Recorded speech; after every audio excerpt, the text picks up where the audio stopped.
অনুরাগের ছোঁয়া ধারাবাহিকের নতুন পর্বে দেখা যায় যে সূর্যের কথা শুনে আরো মন খারাপ হয়ে যায় দীপার।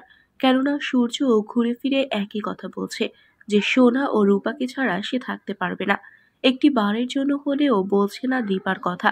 আর সেই জন্য তো মনে মনে কষ্ট পাচ্ছে দীপা। এবার কিন্তু দীপাও কথা বলা শুরু করলো।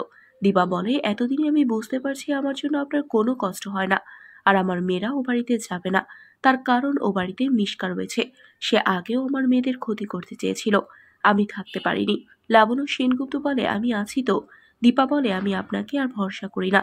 সূর্য এবার কাঁদতে কাঁদতে সোনাকে বলে, মা তুমি অন্তত আমার সাথে চলো। কিন্তু কোনো কথা বলে না সোনা। অজয়বাবু বলে, আমার মনে হয় তুমি বুঝতে পারছো সোনা তোমাদের সাথে যাবে না।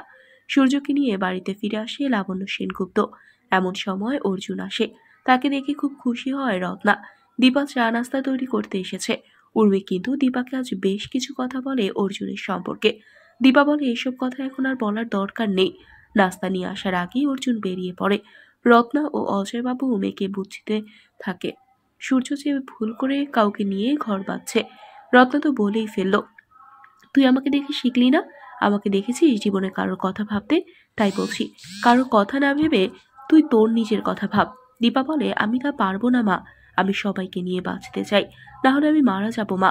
তাহলে কি সিদ্ধান্ত নিবে এবার দীপা? বন্ধুরা, তোমাদের কি মনে হয়? এক্ষুনি একটি লাইক দিয়ে এবং কমেন্ট করে জানিয়ে দাও তোমাদের মতামত। ধন্যবাদ।